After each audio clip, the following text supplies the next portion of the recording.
Aha! That's rad as anything.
Hello, everybody.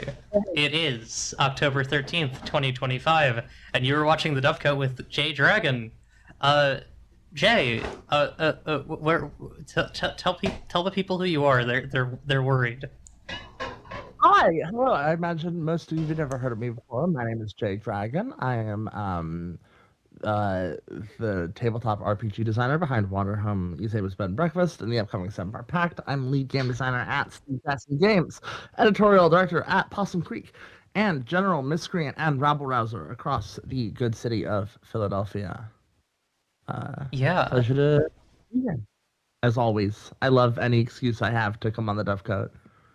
yeah. We might hear some kitchen sounds. Uh, as the nature of having a studio apartment. Um, The sounds are pretty rough. okay, let me see if I can adjust things a little bit. Woo, Philly!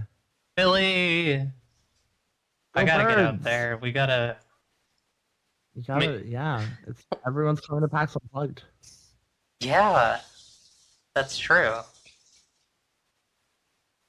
Okay, I'm not sure if that's Everyone. helped at all. If you're on this, if you're listening to this right now, you're coming to PAX Unplugged. I'll Yeah, see you there.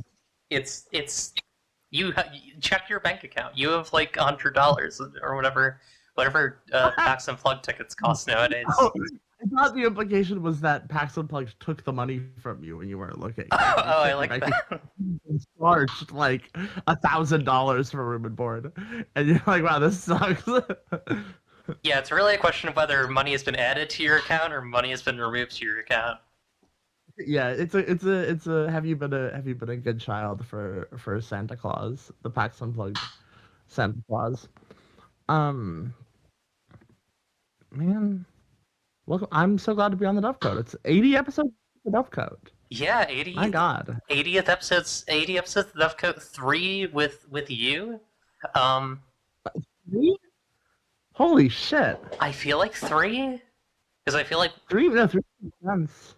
one we were deep in Z, but I feel like one we were deep in 7-part Pact, and Right. Yeah. Now here we are. We're kind of like I'm finishing up some Pact, working on the fourth draft right now. But really, I'm here just to hang out. Like I'm in my vibing phase of my career where like I don't want I don't like I've done enough things that like I can kind of like rest on my coattails a little bit the next couple of years and like, get really into like I don't know the tiny wargaming miniatures or writing short stories or I don't know reading Dune whatever I'm up to. I guess in this case getting a pussy installed, which is my real hobby right now. yeah, Um, yeah, early retirement at 28. Ugh. No, this is not. Wanderhome does not pay the bills that much. Um, although I think it's fair that Daniel Dankovsky would. I don't know why, like, the real Daniel Dankovsky is in my chat, first time chatter from. From is that the Bachelor or is that the Harris Specs of Pathologic? I'm not sure, but either way, yeah. I mean, what is new? I mean, besides getting, I mean, maybe even including getting a pussy. What is new for yeah. you? Well, I work at Steve Jackson Games, which is a bizarre experience. It's good and it's useful and it's strange. And 7-part Pact is slowly kind of hitting its fourth draft. I've been working with Avery a lot on the feedback for that. I released my manifesto just the other day. It's been like a month and a half ago, but I put out an article that was extremely uncontroversial, and everyone just kind of broadly went like, "Yeah, that sounds great." And then Well liked. you know, universally acclaimed. Everyone was like, "No, this makes sense and it's reasonable," and that was it. And then yeah. So I guess I'm in my uncontroversial phase. And yeah, it's kind of been that's kind of the RPG stuff in my life. And then of course getting a pussy installed, right? Which is like a full-time job to have happen, and then like also like requiring like multiple other people to pitch and hang out, and in a lot of ways is kind of a living love shop. Yeah, it's a wild kind of multi-step process. That's been my world right now. What do you think it is about pink-haired TTRPG designers, white trans femme TTRPG designers, and getting pussies installed? Eclipse, why are you? That feels like a microaggression. I mean, it could be. The way you said that really gave it like a kind of Yeah, what is it with what's up with you pink-haired and pronoun girls getting vaginoplasty? Yeah, what's up with that? It's crazy. Yeah. No. I'm actually super. I mean, yeah, sorry. Well, I was just say for me the actual. I think you might want to mute when you're not talking because yeah. Let me see what I can do here. Yeah. Yes, this is what I was. Yes, Kavita, this is what I was gonna say. So I'm like, I really don't feel like this is a white trans woman thing. I think the actual joke that Eclipse is making is that there are that Nat 20 was on the Dovecote somewhat recently, and also looks a lot like me in a number of ways, and also was on just before her bottom surgery. So I am now the second trans woman to roll up on the Dovecote on the eve of the surgery. Yes, this was the shtick. I realize that's very like inside baseball on some level. Otherwise, it's just a bizarre way. But yeah, that's what I'm up to.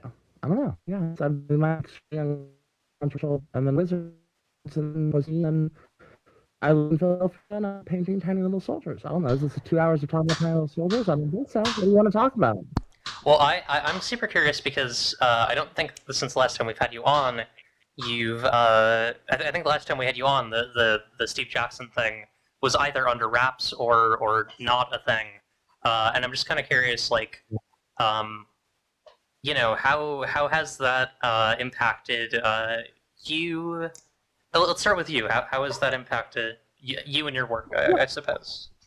I mean, I think working for Steve Jackson is in a, I would not be able to get a vaginoplasty if I was not working for Steve Jackson. So, like, just on the face of it, right, having health insurance and having a full-time job where I've got a boss who is supportive of me is huge, right? Like, that's the thing is that, like, if it was not RPG work and it was just normal ass administrative work, I would still feel incredibly lucky and privileged. It being RPG work is really wild. I find myself very aware of the time I spend writing because I'm hourly, which is an interesting choice.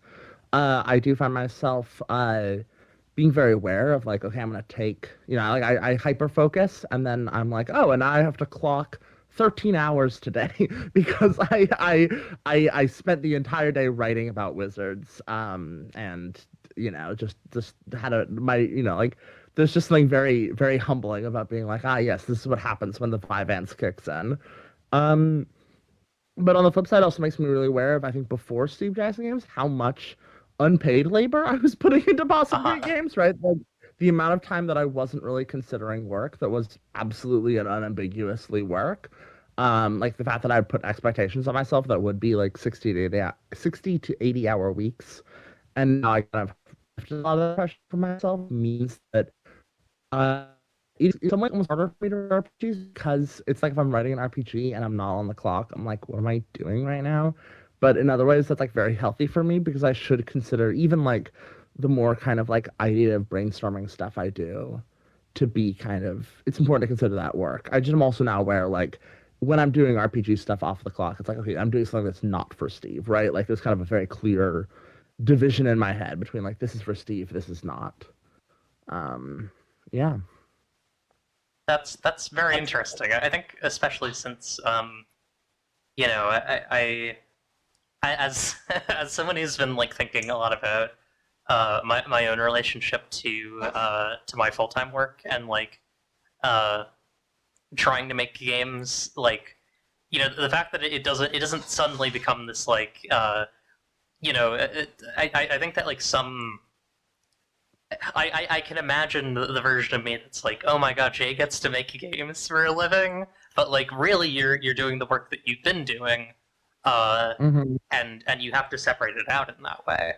Um, Yeah, I mean, literally the difference is that um, I am doing, I am making the same that I was when I was working at Possum Creek, a little bit more technically because now I get royalties. Um, I mean, technically, yeah, it's more complicated, right? The Patreon is now goes to me instead of to Possum Creek. So, I think financially I'm in a very different situation than I was a year ago, but very little of that is from working at Steve Jackson Games. That is like I am doing the same stuff I was doing at Possum Creek, but I can only work 40 hours a week, and there's like a team of 20 people to help me when instead of me having to be the marketing head and the head editor and the administrator and HR and everything else that needed doing, right? It is now, okay, there's an army that I can ask for help. But I think it would be like, I know there's a lot of people who are like, wow, it's so cool that Jay finally has a chance to make games full time. And it's like, well, truthfully, I have been doing this nonstop since 2020. uh-huh. It's just how Jay is able to make games full time and not run a games business full time, which is what I was doing previously. And I think that if you're outside of the games industry, working in the games industry, it's all just kind of like, oh, you're making games. But it's like, well, I was not full-time making games. I'm still only part-time making games. Right? About half of my hours each day are spent on administration. It's just that that is down from a year or 2 years ago when 8 hours a day would be on administration, and then I would also squeeze in 4 to 5 hours of game design. Yeah, yeah, yeah, absolutely. Um, and then I assume using to kind of segue that here because I am curious about this. I assume you have more of a minis budget. How, what is the current minis project? I'm very curious on what you've been working Jesus Christ. Yeah, on. so Warhammer 40,000, Games Workshop makes this little thing called Legions Imperialis, which is like if Warhammer was really small. It's like if all the Warhammer stuff was one-fourth the normal size. And this has done something crazy to my brain, and I don't know what it is. I think part of it is that like I can have like 20 tanks, and it did not cost me 20 tank like 20 like a normally in Warhammer a tank is like $100 or $80, and it is not when they're very small. So Hang on, I'm getting some of some. them. I'm getting a little bit of. I'm gonna try rejoining the call really quick. I'm getting some weirdness. One moment. Hang on, folks. Okay. Hopefully that fixes it. It was just there was some like roboting that was happening. Oh, sorry, that might have also been my fault. I can try fixing my Wi-Fi if it happens again. Okay. Well, Yes, I am Daniel Davosky. I am a little ashamed about it. I feel I struggle with my cringe response in regards to my love for models. I think because it is so explicitly a thing I'm doing to satisfy my inner 14-year-old boy, right? Like it has nothing to do with, I think, how I conceive of myself as a 28-year-old woman in the present moment, but instead it has everything to do with like there's an inner 13-year-old boy that lives somewhere within my heart, and he needs to paint tiny soldiers in order to live. And so this is kind of my big compromise is painting all these tiny soldiers. Um, but yeah, so that's kind of been my big thing. My big realization was that I don't like the rules of Legions Imperialis, and so I'm writing my own war game rules and painting my own war game minis so that I can make my friends play this game of my own creation with me that I'm using to ad hoc justify making these minis. So it's all kind of self-fulfilling, and I have a lot of friends who are tentatively interested, but I would say I have no like real fanatics in my life who like desperately want to play with minis with me. So um, they're kind of it's a very aspirational project, and it's mostly because I need a thing that does not involve staring at a screen. Because the problem with writing is that it requires staring at a screen, and it also requires kind of constant creative choices. And minis is both not that, and also you make creative choices, but frequently it's like you front load kind of one or two creative choices, and then a lot of it is just the physical execution. Whereas I think writing has a lot more kind of like continuously making new little choices, and that is can be, I think, very mentally taxing after a long day of writing. It's hard to be like I'm gonna go from I just spent 12 hours staring at the bad computer. I'm gonna now go to the good computer and do the same thing we've been doing for 12 hours, but it's about other things, I guess, you know? Yeah. No, I hear you. Like, I think that, uh, I mean, I think pretty much anyone who does any kind of, uh, like anything creative or writing related in their work, like, has to, at some point, like, make that distinction internally. Like, what is the stuff that I'm doing, what are things that I do kind of for my own, uh, satisfaction look like, and what are things that I do that look, or for my my employer. Um, I Yeah. I do also feel that this is a dark path. There's a goat who lives with me who's fallen down a similar path. The thing She, is it's good for you. You just have to, be mindful of your expenses because Warhammer is a luxury hobby. And you got to kind of accept that there is no financial value to it whatsoever, right? It is a purely self-indulgent, like, it's just my little sculpts. See, I'm not even talking Um, about the minis. I'm talking about being dissatisfied with the games that Warhammer makes and making your oh own yeah. games. Oh yeah. Well, and that thing also, that's my posting about this report recently. That the annoying thing about uh miniatures. And the thing I love about miniatures, and the thing that's frustrating about them, is that they are games that what's the way I put it? The when you have a game with miniatures, you are saying the most important thing we can be thinking about is the physical reality of the characters, right? That like Mhm. first and foremost, here in front of us, we are grounding the physical reality. And then emotions are not at all, they're free floating kind of, unbounded things that maybe don't even matter, right? That like and like when that is true, and also like there's things that encodes, right, the idea of like the physical thing as like something that is like somewhat unchanging, right?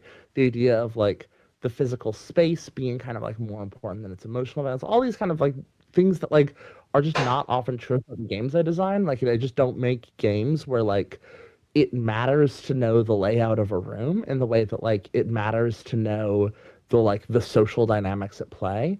And when I bring this up, people are like, "Oh, but you could do a courtroom scene with miniatures, or you could do a ballroom with miniatures." And it's like, yes, you can do these things, but you need to think about what miniatures are actually adding to the game, not just kind of like an indulgent like, what if we used minis here? Because you can, right? You can play Apocalypse World with minis. But what do the minis add to the game? And why are you using minis and not meeples and not, or not tokens or not, little coins or little, puppets? I don't know, like why minis? And I think frequently the answer is minis are like they physically ground us in the physical relationships of these beings in ways that are very distinctive and unique, and ways that I think lend themselves better to combat than they do other things. And it kind of bums me out because I wish that I was someone who liked designing games that are the sort of games that minis really benefit, but unfortunately I just don't. And so Yeah, I'm stuck kind of loving minis and loving games, and never the twain shall meet.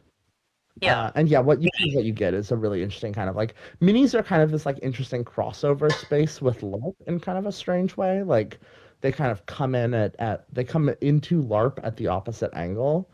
Um, but in ways that like kind of make them there's some things that LARP is really good at that minis are not nearly as good at, which is a shame. yeah.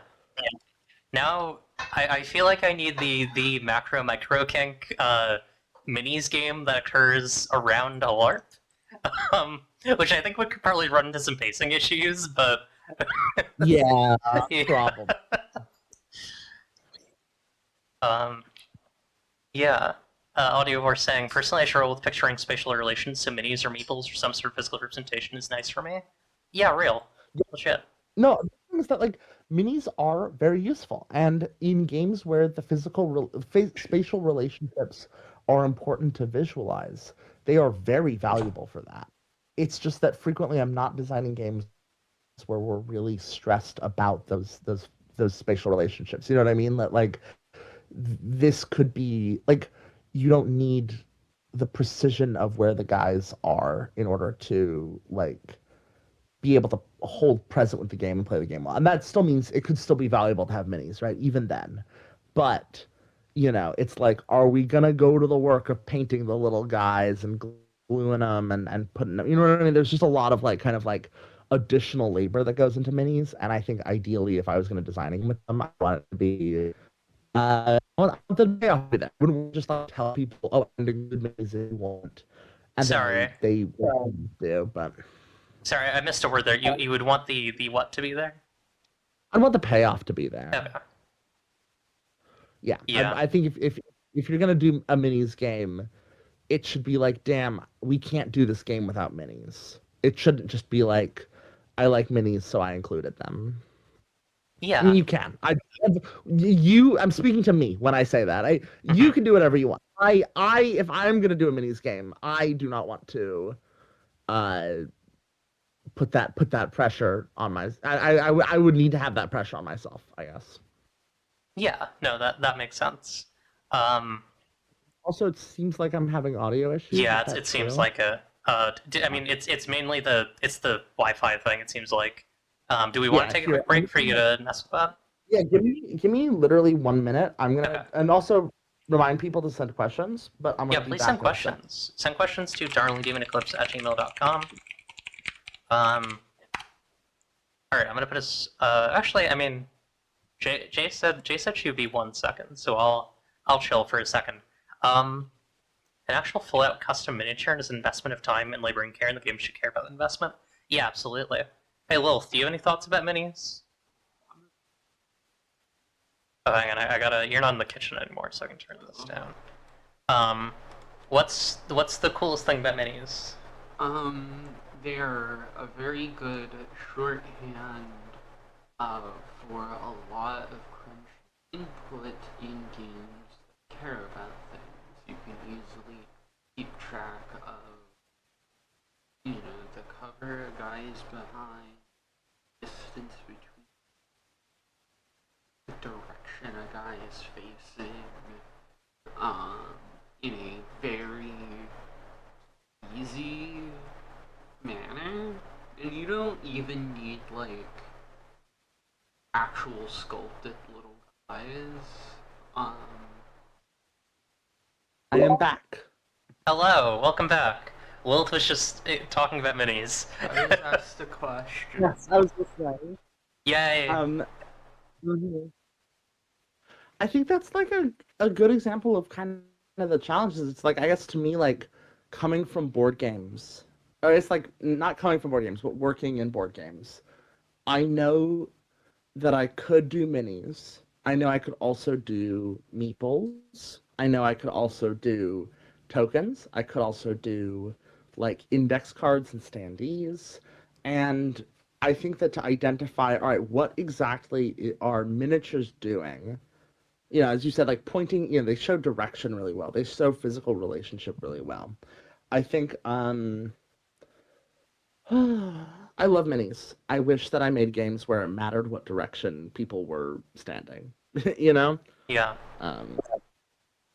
So I wrote a whole essay about the things that I do end up making. And sadly, I think minis can have their relationship there, but it's not central to my design approach, which is maybe healthy for it as a hobby. But not maybe. It means that I can't unify the thing the way I want to, even if it is probably healthy for me that I can't just unify the thing. Not everything needs to be about media. Yeah, eventually you have to have different, like, hobbies and tastes. Yes, exactly. Somehow, despite it all. I remember in 2018, I went to a workshop that Avery Alder did at the NYU Games Center and she asked everyone like, what's your passion besides RPGs? Like, what else besides RPGs brings you here? And I fucking flummoxed in 2018. Let me tell you, I did not have a personality outside of tabletop RPGs.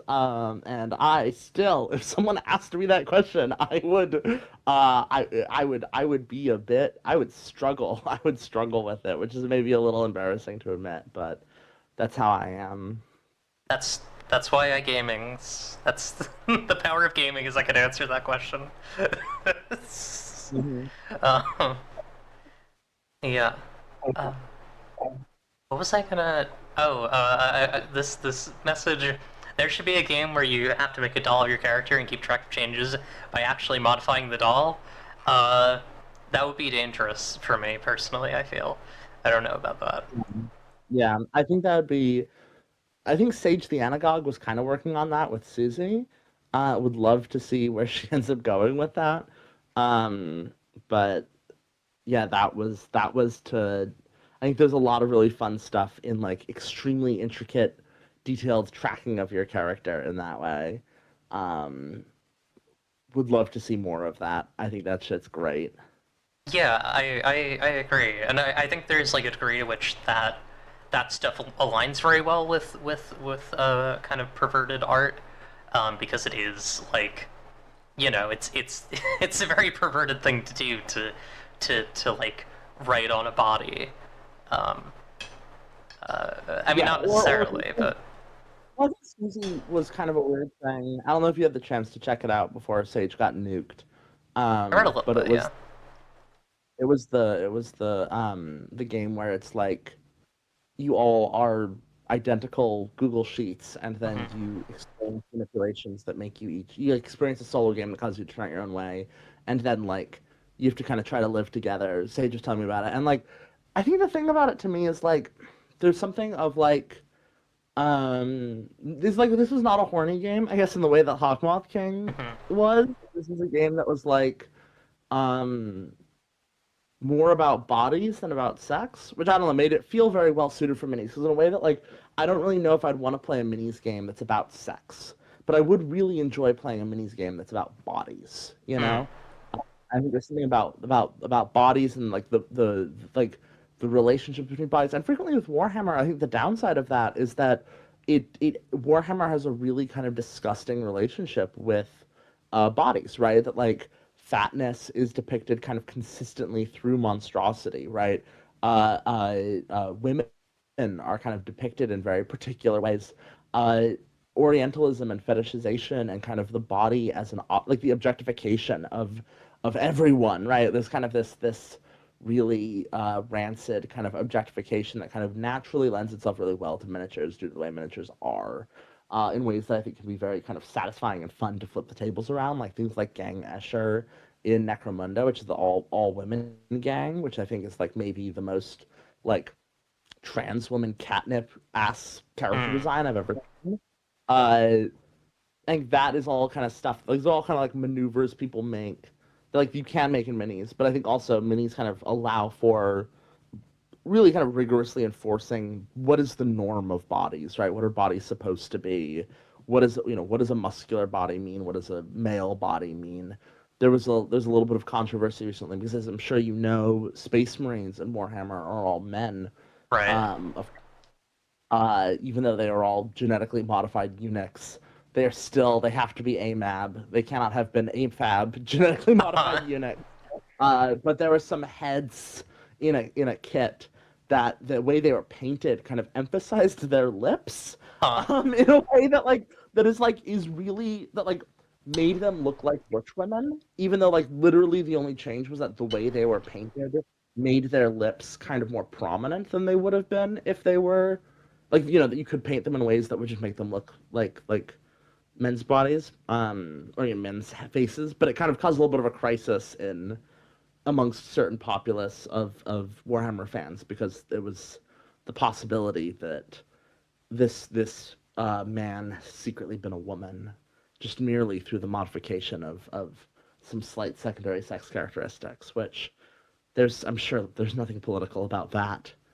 Yeah, yeah. It is wild how like I mean, this is a whole other thing, and I don't even know if I have the wherewithal or the knowledge to ask questions about this, but like, the kind of thing of Warhammer being this kind of excessive parody, and then these people who kind of glommed onto it later on and kind of, you know, are obsessed with it as this like are obsessed with it in a fascist way, or obsessed with it as this like kind of unchangeable thing. Honest truth. And this might not, there are going to be Warhammer people who hear me in the chat, and they're not going to like what I'm going to say. But Hmm. there was no period in the past where Warhammer was secretly woke.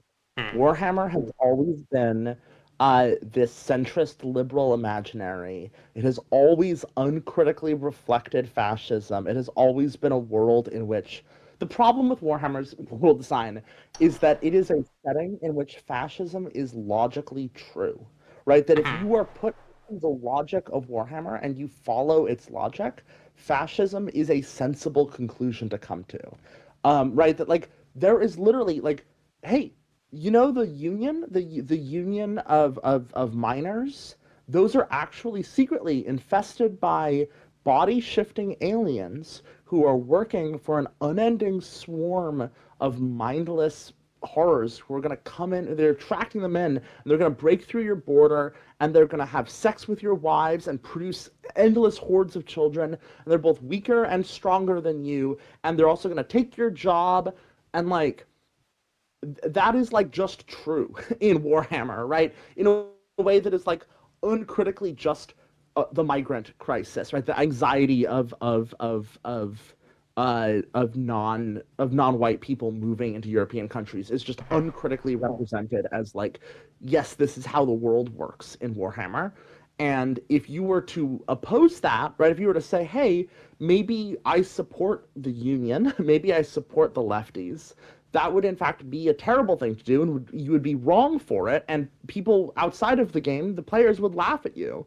So there's like a real, like, we can say, right, Warhammer is a parody of fascism, but Warhammer has never been like a leftist parody of fascism. Warhammer has always been a liberal parody of fascism, and because it is liberal, it has always also encoded all of the liberal anxieties and all the ways in which, like, liberalism's problem with fascism is that it doesn't do it politely enough, right? The problem with the Warhammer setting is not that they are engaged in constant genocide. The problem is that when they do it, they're like religious nut jobs about it, right? But like the setting says that the conclusions they come to are true. So, not thank you for yes, hello, thank you for having me on the podcast. That was my 10 minutes of the epistemological flaws of Warhammer 40,000. But here we go. That's my issue with it, and that's, I think, the thing that I think a lot of people really want Warhammer to have been this cool lefty thing that was corrupted into being a thing that fascists enjoy. But like, from the get-go, when you have factions that look like Nazis, that carry Nazi insignias, that yell fascist battle cries, that engage in the logic of fascism, and they are just like present, and people are encouraged to embody and represent them and like play with them, you have built a space in which you will nourish fascism, and like there's kind of almost nothing you can do about that, right? That's kind of the call they made.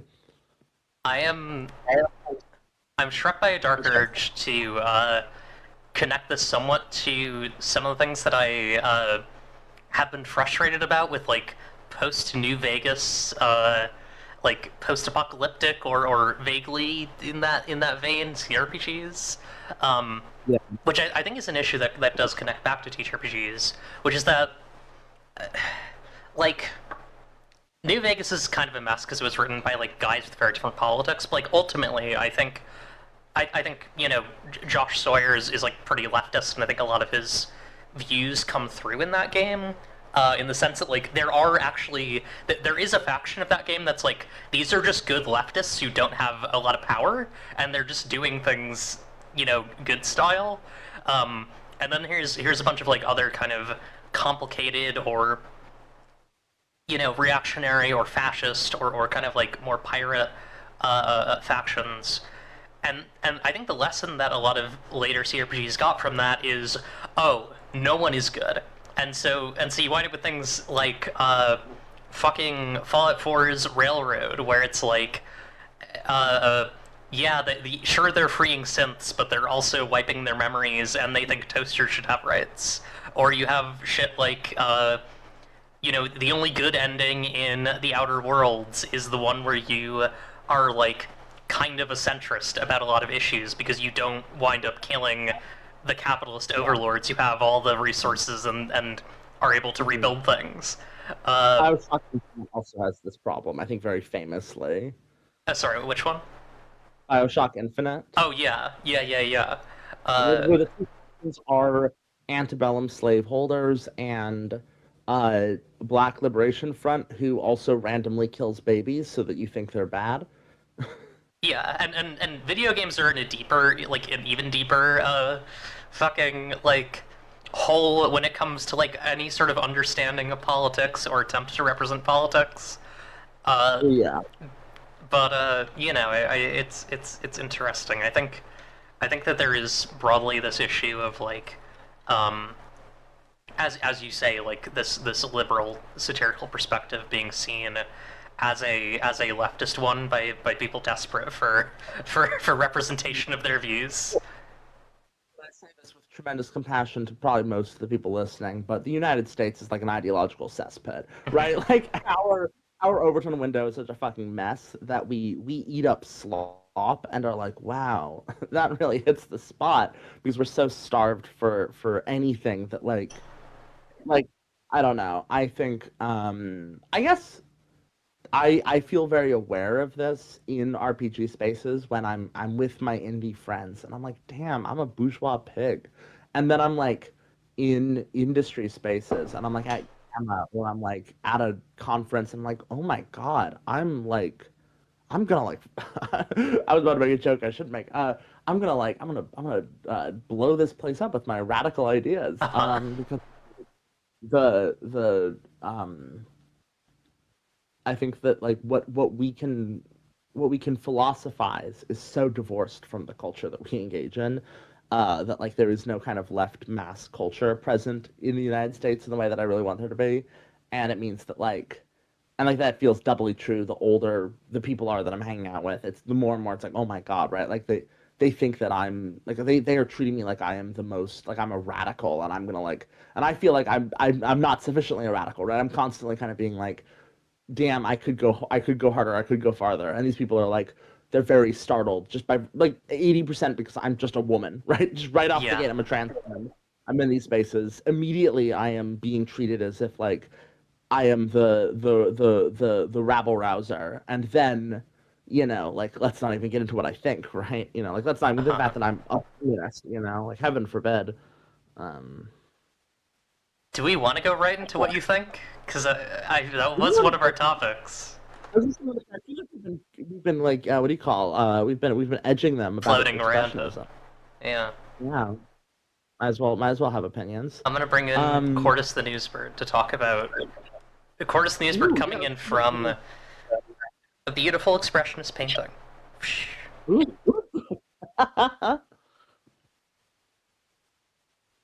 So what news is there? Well, I mean, the news is two things that I wanted to talk to you about. I don't really have much else because, I mean, I think people who've been watching this for a bit know that, like, broadly the show has been kind of shifting away from news because it's like, they're making a fucking Ghost in the Shell TTRPG. What do you think about that, acclaimed designer? It's like, I would rather kill myself than do that again. Yeah, no, for sure. Yeah, it's news. There's only so much of it before it's old. There has been some interesting stuff, but mostly it's few and far between. Expressionist games. If you want to start with that, because I just feel like it's a good transition from what we were talking about earlier. Let me post that. I don't know. Do you want to kind of give folks who haven't read this and are choosing or making the cruel choice not to? It's on Medium for free. You fucking piece of shit. No Do one's you, do you want to against explain me. this blog to folks? Yeah, I wrote a blog post called "The Expressionist Games Manifesto." It's kind of the output of like the past several years of like personal theorizing and kind of like working through a lot of philosophizing on like what the hell am I doing in games? Like what am I looking for? Like what's fun for me? And I wrote it kind of being like, here's a style of play that I think is really interesting that I've been kind of doing a lot lately. That like I've been finding games that kind of like incidentally give me access to this, or kind of like accidentally stumble into providing me with this. Isn't that neat? I wish that there was kind of more of it. And I called it Expressionist Game because I wanted to give it a name, and also because a lot of what I was thinking about came out of conversations on American Expressionist theater, Mhm. which not quite where I think a lot of people's brains went to. A lot of people were like, "Oh, you're talking about Expressionist painting," and I'm like, "Oh, sort of," but like more Expressionist theater, where in American Expressionist theater, it's like you've got these characters who have these kind of really intense emotional desires, and they are stuck in a thing that really makes it kind of impossible for them to liberate or be present with those desires. And that was kind of like there's expressionism in the sense of like I guess the big thing I was thinking about, right, is it's like, okay, if expressionism is about using your medium to articulate kind of this emotional reality that's precedent over physical reality. What happens when my medium is restrictive, right? Where instead of it being like, I am going to paint onto the canvas all the things I am feeling until the canvas is aching. It's I am going to squish you and push on you like a bug until you and like bottle you up until and shake you around until you can't take it anymore, and then you explode, right? And that's expression. That's kind of the thing that I'm really chasing after. Is like, what if all I can, if I'm a game designer and I want to make you express, the only way I really can do that is by setting you up to not express. And so I wrote this thing, and the core premise of it is right. It's like basically in order to play a game expressionistically, you need to take a character, you need to take your characters, treat them as if they all have kind of rich, dynamic inner worlds that are like worthy to think about. Those inner worlds are not going to get like strictly or mechanically defined by the rules of the game. Instead, the rules of the game are going to kind of position the limitation of expression, kind of show where like what society and what the social reality you exist in is kind of how it's hemming you in, and you're gonna feel a lot of kind of connection with your character. You're gonna feel very alienated from your character. You're gonna have to like kind of do a lot of negotiation between who you want to be in the world and also who you want to be within yourself, and like who you are expected to be, what is optimal play. And you got all these kind of things going on in you, and you resolve it through kind of just like there's no clear resolution, right? You kind of like you're pushing back and forth, you're trying to find articulation, and the game is kind of that. The momentum of the game is produced through that pushing back and forth, right? It's like you're lurching back and forth, and because you're lurching back and forth between your inner self and your external self, uh, or like kind of all in between, you kind of end up moving the game forward. That's kind of the thing that I like a lot. Um, and it's interesting. There's a lot of people who really resonated with that. I think a lot of people who wanted to understand it. There were some people who really were like, "This is what I'm doing too." It was kind of cool to be like, "Yeah, here's the thing that like Caleb Zane Hewitt from Triangle Agency and Zedek Su from like doing OSR stuff. Both of them are coming in and being like, "Yeah, that's what I'm doing," and I'm like, "Sick, that's what I'm doing too." Felt very like cool. We're all coming at this from different disciplines, from different corners of the discipline. And board game designers, that kind of stuff. All people, a lot of that connection. And there was a lot of responses that were, more mixed, more confused. I think, people who it was interesting. I kind of felt frustrated. I think because it was tough, I think, for people to let it live as a piece of writing on its own and not to kind of try to involve me, the person, into it, right? To be like, oh, well, clearly Jay is doing this pretentiously or is doing this kind of like pseudo academically, or maybe Jay is I saw people saying, oh, Jay is kind of making this move for this reason or that reason, and they were frequently wrong. Felt a little frustrating, and people saying, oh, well, this style of play is like fundamentally unsafe, and I'm like, well, or them being like, well, it's hard to do, and I'm like, well, yes, Uh-huh. that was the fundamental of people saying like, oh, well, like it's in order to do this, everyone involved would have to be a game designer, and it's like, okay, I don't understand like why that's like a critique of it, right? Like, yes, in order to play like NFL, everyone involved has to be a professional football player, right? Like, it's like, it is just true that, like, if there's some kinds of game experiences you're looking for, maybe it is true that you need a certain baseline level of skill. I don't think that's true, but if that's true, why are we treating that like that's a big critique? Anyway, I'd love so there's like a lot to. Oh, sorry. of things. No, no, go for it. Yeah. I'd love to start just by asking some questions about the text, and then we can Ah, kind of talk about the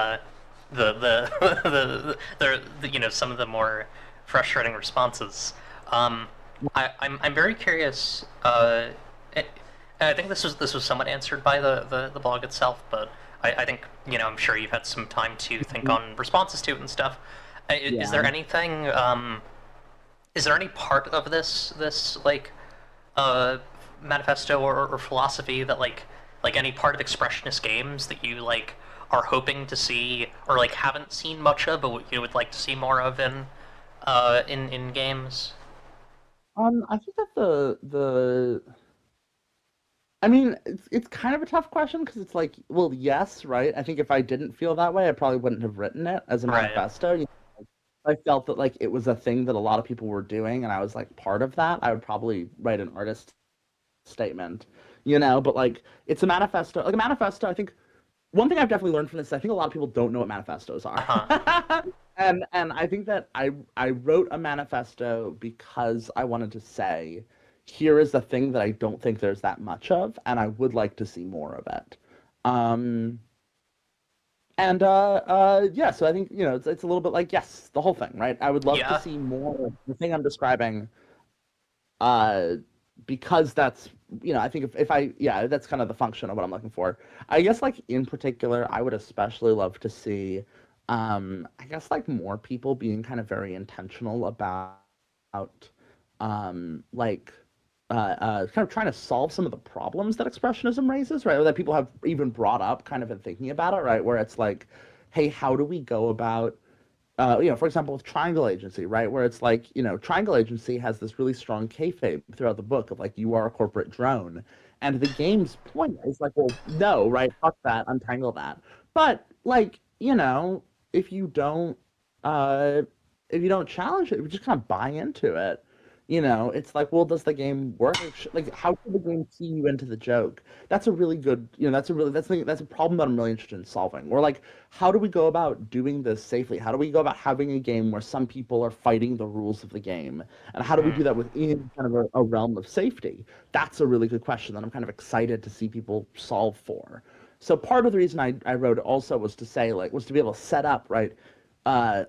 This is not, I think, a solved problem. This is not a thing that I figured out that I'm presenting. This is a thing that, like, starting a conversation. And so my hope is, I think, like, the thing I'd be most excited for is seeing people take on some of these challenges that are raised, kind of these complexities that are produced by taking on this style of play. And like, how do you solve for that? How do you make a game that addresses that? Do you feel like you're seeing folks kind of looking at it, taking it to heart, and then bring it into their own work?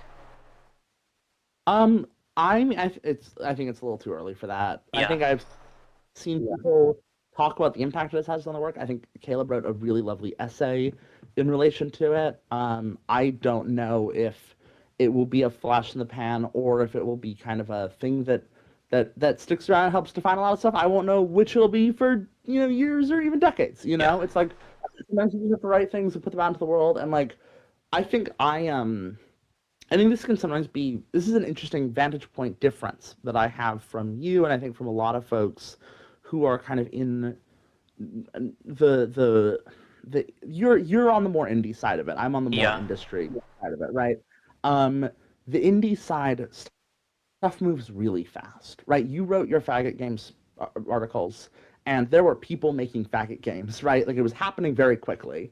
Um, and that's really cool. That's like really impressive. I think that I am aware that if I wrote my article and someone at R. Talsorian was like, whoa, that speaks to me, and kind of took lessons from it and incorporated it into the new goddamn R. Talsorian game they're working on, we wouldn't know for another 5 years. Hmm. You know?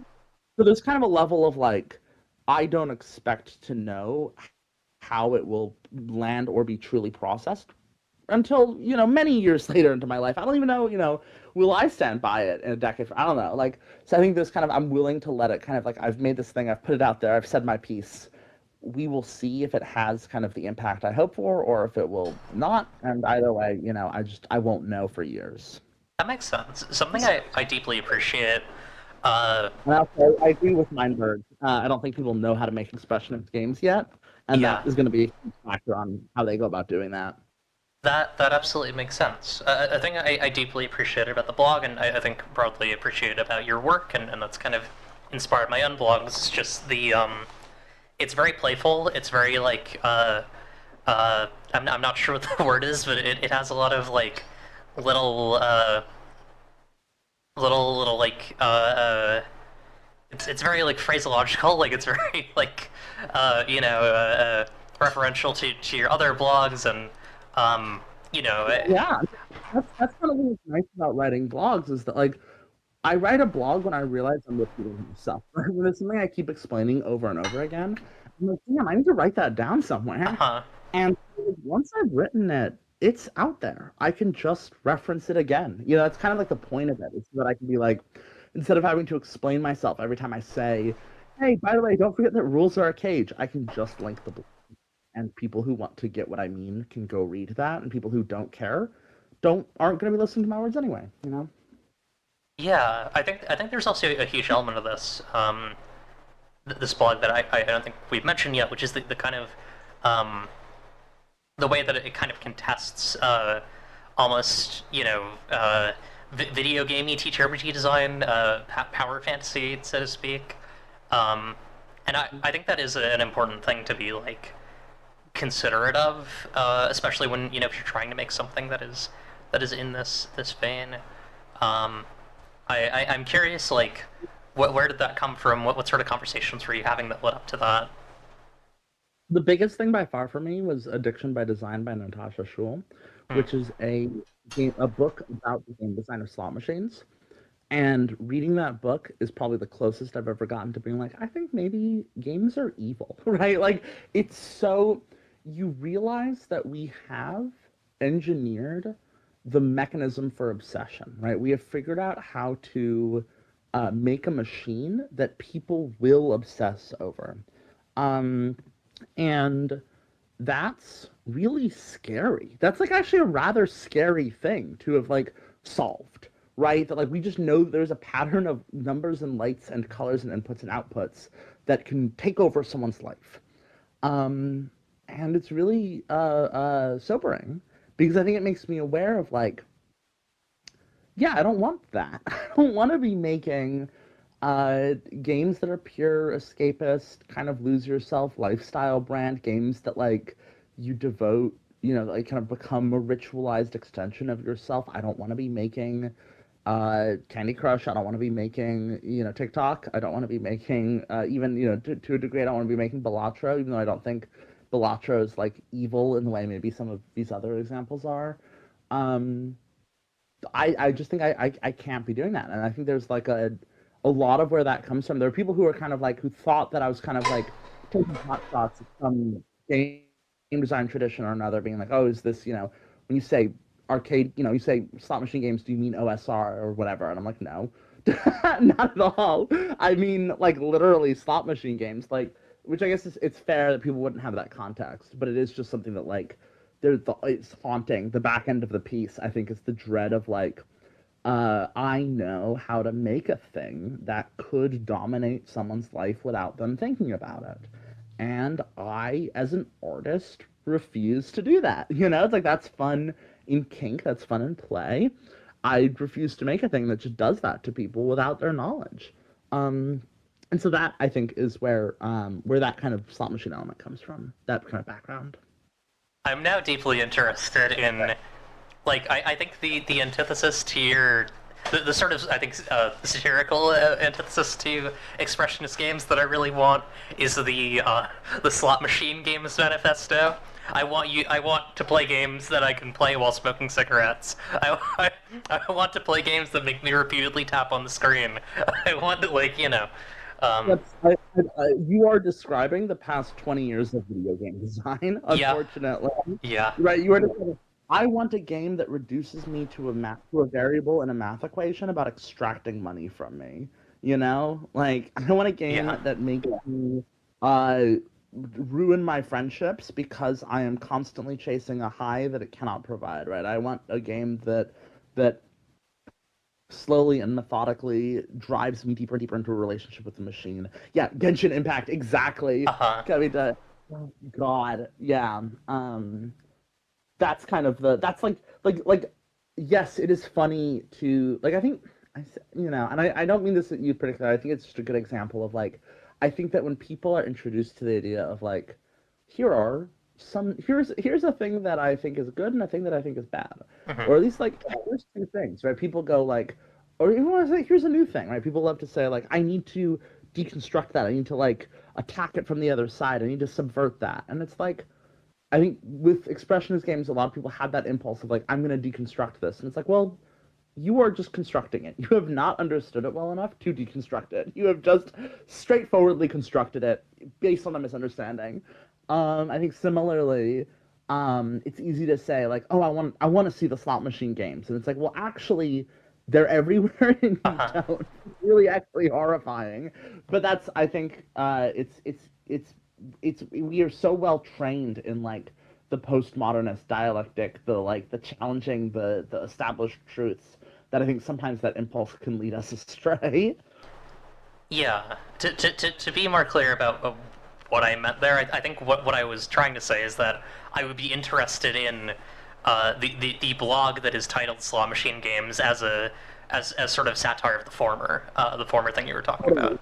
Um, Yeah, if someone to tear apart Genshin Impact, I think that would be a funny thing to Yeah, see. and also specifically to tear apart a satirical uh, blog that is like also tearing apart like that reaction to expressionist games. You know, a blog that Yeah. says I read J Dragon's expressionist games and I don't quite agree on everything with her. You I think know, it's just using it to I it felt so frustrating the number of people who refused to engage with it, like who engaged with it about me instead of engaging with the text. yeah. That people were like, it felt frankly, I think like there were a couple people who I like think of as friends or like I'm somewhat close to who made the choice to kind of come at it from like the like J Dragon is like doing X, Y, and Z, or like J Dragon believes like kind of just like completely shredding the going past the text to be like J Dragon is being pretentious in order to like gain academic legitimacy, or like Mhm. J Dragon is like posting for attention, or like things like that where we're just kind of like, well, like it's one thing if you disagree with the points I'm making in my article, right? That's like that. I have a lot of respect for that. It was very, I think, weird to see people like the fact that it had to be Jay Dragon's expressionist games manifesto, right? It was not able to just sit on its own. Um, yeah, I don't know. It was a very interesting response. Frankly, it kind of rattled me when it came to like trying to think about like how else I can talk about this, like talk about expressionist games. Like it kind of like I've like been trying to write a follow up article about interiority for the past couple of weeks, and when I try to, I kind of think about like, oh God, what does this say about me? And like that becomes very paralyzing for me. Yeah, I perhaps I've been coming at this section with maybe a bit of excessive nonchalance, but I will say like to be earnest for a moment, um, I.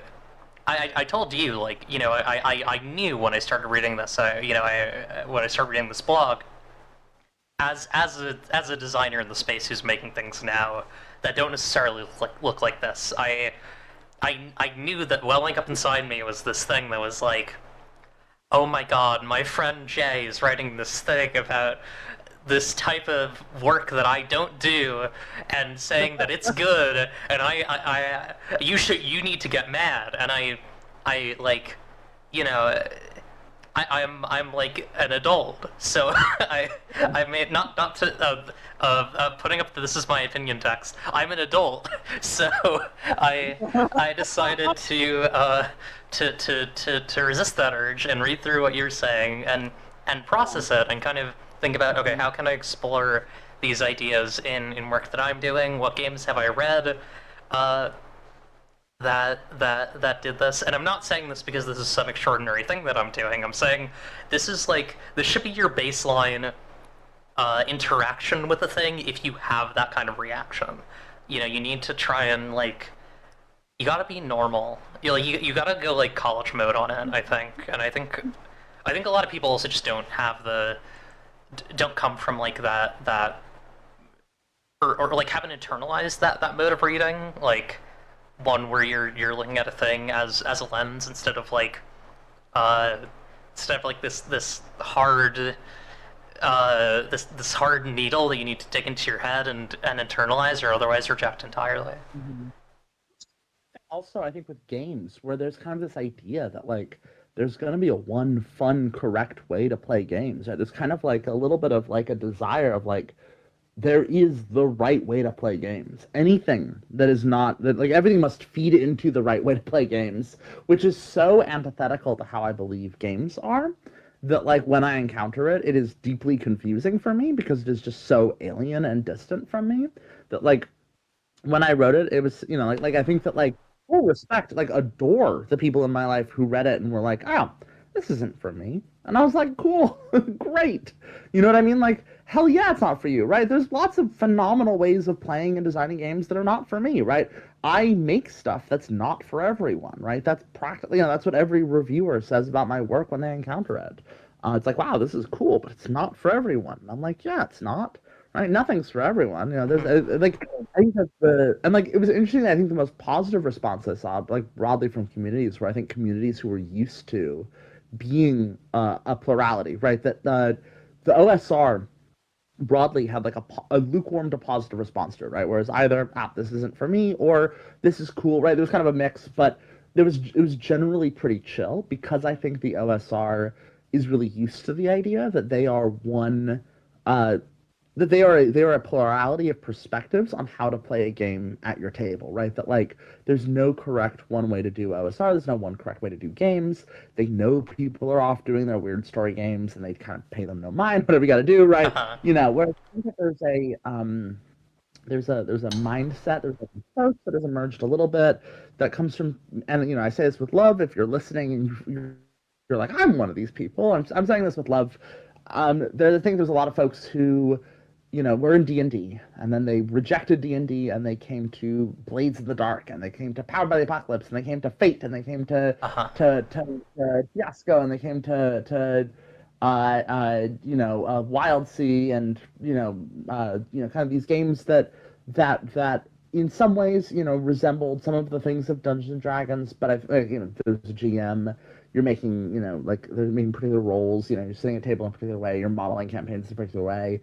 But like it's better, right? And they were like, oh, thank God, I found the good way of doing it. And they were like, okay. And then there's like the bad ways. There's like trad, which is overwrought and silly, and then there's Uh-huh. OSR, weird and unfamiliar. But we've got the right way to play games, and we've cracked it. And we don't need. There's no other way to play games. We just are playing games right.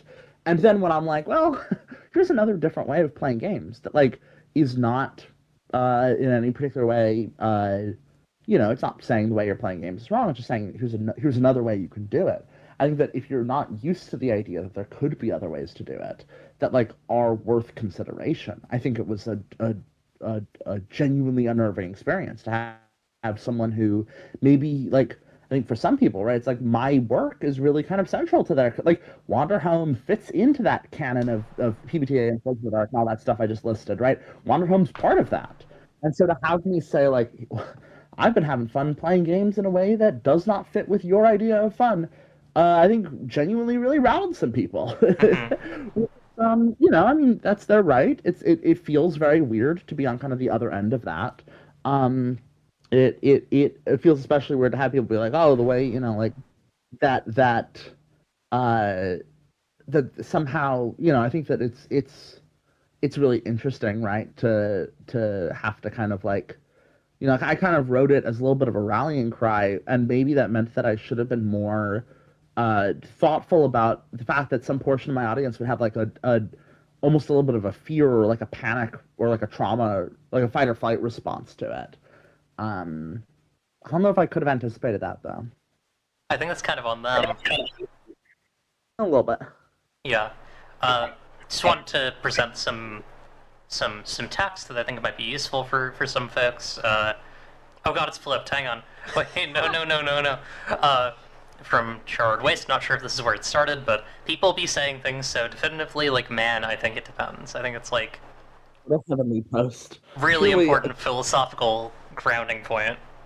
yeah, a vital. I wish I could put that at the top of every single blog post I write to be like, I think it depends. Well, there's an interesting thing because I was thinking about this with like Sam Sorensen's manifesto, where like there were a lot of story games who were like really angry about Sam Sorensen's new simulationist manifesto. And I was like, what are you angry about? And they're saying, and like they were being like, well, and Sam Sorensen said that, if you play games, the only correct way to play games is to do it in Sam Sorensen's very weird, idiosyncratic way. And I was like, where is he saying that? It seems like his manifesto is just a way to play games. And like it's a pretty cool and interesting way to approach games. What's the what's the like, oh, but he's being very definitive, and it's like, well, you kind of have to be, right? Because if you don't, like, there's a weird challenge when you're writing where it's like, if you equivocate everything, you kind of sound like you have Twitter speak, right? You talk like you develop that like horrible little Twitter mannerism that I have to scrub from my voice, which is like preemptively hedging everything I say, where I'm like, you know, you give all these equivocations before you even say the thing you're saying, and it's very like internet Twitter brain poisoned. But then on the flip side, it's like, well, if you're going to be very definitive, people are going to find that disruptive if it doesn't align with them. And I think it's just really important to understand that like anyone who is interested in thinking about things has a big flashing "I don't know, man, it depends" in their head. Yeah, and then if you don't have that, you should cultivate it. And just every time you see someone being definitive and they're not judging you, they're just kind of articulating their worldview, you should take it with the big, like, and that's how they see the world very definitively. Isn't that cool? I see the world differently. I don't know. It depends. yeah, I think I've gained so much value from coming to an understanding that that people around me have very different wants and desires when it comes to the art that they make and enjoy. And I think that's, it's good.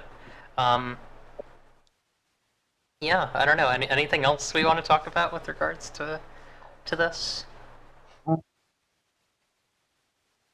I hope more people write reflections on what they're trying to do with their art. I hope people don't just write manifestos because that's what's hip to write. I definitely, you and I had this conversation maybe a little privately about the anxiety of like, oh God, like, I think a lot of people don't know what a manifesto is, and I think that means that like, and I think people also see me put my manifesto out there, and they think it was some like spur of the moment, like it was just the thing I decided to article, without understanding that like it is something I have been trying to write and verbalize in one form or another for like 3 years now. And it is like it's the product of kind of a lot of like reflection. And I think that, and like I wrote it as a manifesto for like very specific reasons that people kind of like misplaced. And I think it would be really cool and healthy for folks if they engaged with, if they wrote more stuff about their process and they resisted the urge to write a manifesto until they perfectly understood their process. Seda asks, when you say a lot of people don't know what manifesto is, how are you defining manifesto? A manifesto is a style of persuasive writing that you are doing to outline your aims and goals for something that does not yet exist. So the most famous example of a manifesto, the Communist Manifesto, is, I said, persuasive writing. It is not analytical. It's not thorough. It is an argument about, the Communist Manifesto is designed to convince you of communism's efficacy. It's not designed to convince, like, it's not like Das Kapital is the explanation of communism in thoroughness.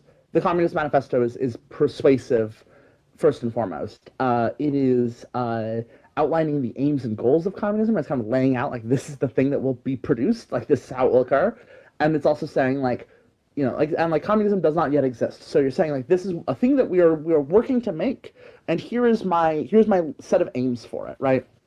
If I was to write a manifesto for, if I was to write, an art manifesto, it means like this is an art movement that does not currently exist. Here would be the aims and the Aha, goals that's of that rad art as movement. This anything. is what I'm trying to call into being, and like here I am persuading you of that efficacy. Here's me convincing you that it's worth writing about or thinking about.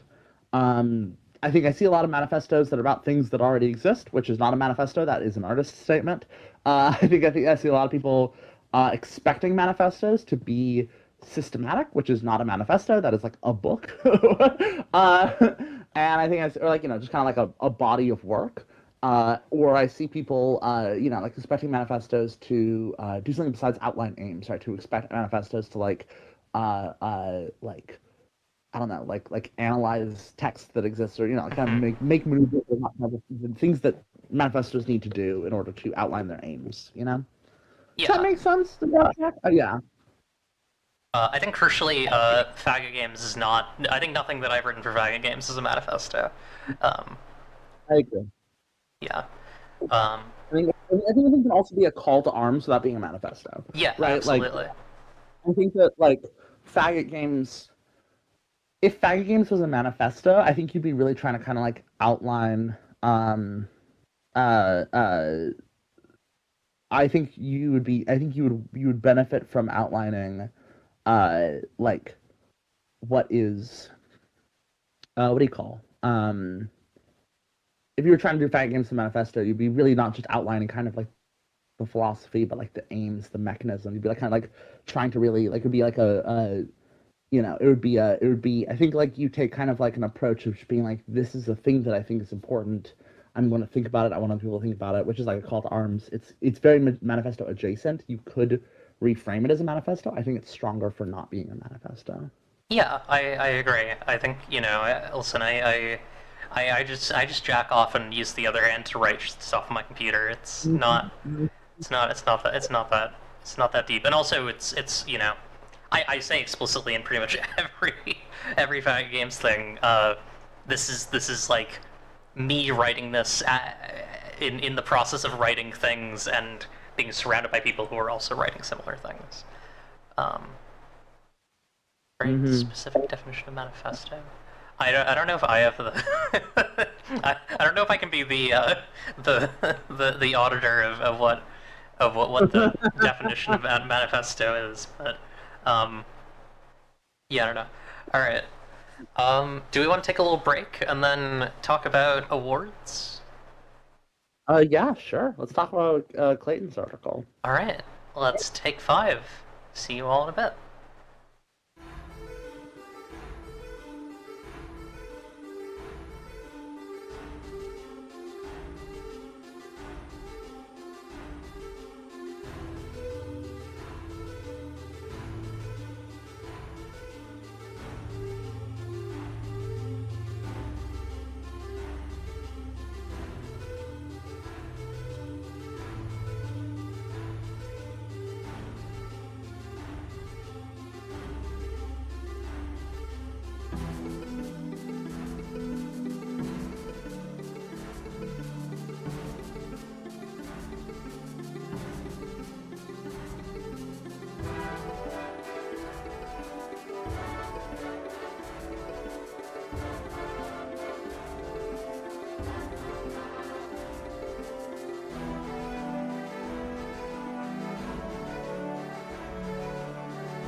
The awards. Which also, by the way, Sada, if you want to argue about the definition of manifesto more, you are welcome to email me. I was thinking about that while I was sitting here. I was like, this is what I have my email for. Yeah, Sada, go argue with Jay. That sounds cool. Yeah, I would love to have long email chains of disagreement. Although anyway, really send questions to darlinggameclips@gmail.com is what we're really doing, so. Oh, true, yeah. Oh, CCJ at SJGames.com. There you go. Oh god, it looks crazy in 4x3. Sorry, I was just looking over my girlfriend's screen, because the stream is in really funny dimensions ever since I changed it. That's crazy. Okay. Anyways, Clayton's really great 4 little Ennies overview blogs is what we're going to be talking about next. If you'd like to start on them, they're right here. I really enjoyed these, and I thought that they had some really great thoughts. It's that like they're not gonna like provoke any huge like, they're not gonna like go viral or something, because they are just some of the best articles I think written about anything in the industry. Like with like an eye. Like I wish that I wish I had the confidence in the eye to write about anything in the industry the way Clayton has written about the Ennies in these series of articles. Yeah, it is very clear. It is concise. It comes from experience and like internal knowledge. It gives its opinions without being like inflamed or inflammatory. Yeah, it's good. Yeah, it is even-handed. It is articulate. The crits should listen. I don't think the Ennies are going to listen, because I think the Ennies are kind of like, I don't think the Ennies' primary concern is to run a good award show. However, I do think that the crits would like to do that, and I really think the crits should read this series of articles and internalize its lessons. Yeah, I absolutely agree. I think probably the most juice for us is as you're kind of directing towards is probably going to be in the 4th blog here, the debrief. Yeah. I think one of the things that I found the most striking here was the. Oh, sorry.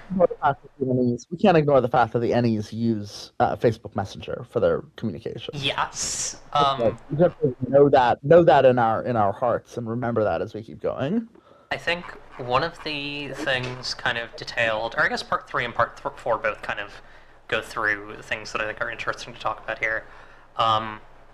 The emphasis on how the I think the big things that are most striking for me are the emphasis of the NDAs, the judge NDAs that like just prevent you from interacting with anyone in the industry. And the other huge thing for me was just like the kind of philosophical point that Clayton makes here, which is that the Ennies are not designed like they are, they are like just the result of legacy stacking on top of legacy, decisions being carried over, changed in some cases, and then maybe not changed again when things shift back in the other direction. It's really interesting. Well, and then also the Ennies exist. Like, what do the Ennies exist to do? Mhm. People will say, "Oh, the Ennies exist to be an award show for RPGs." Wrong. No, no. The Ennies exist to perpetuate the Ennies, Mhm. right? The Ennies exist to continue the Ennies another year, uh, which is not, I think, the goal people expect an award show to have. But I think that is kind of the primary goal of the Ennies. And the secondary goal is to increase the prestige of the Ennies. And those are kind of their two desires. And I think that I think that, like that's it's a very strange mechanism that they've got going. Yeah. I was very openly critical of. I know this is not the Ennies, but I do think it's useful to talk about it. I was very openly critical of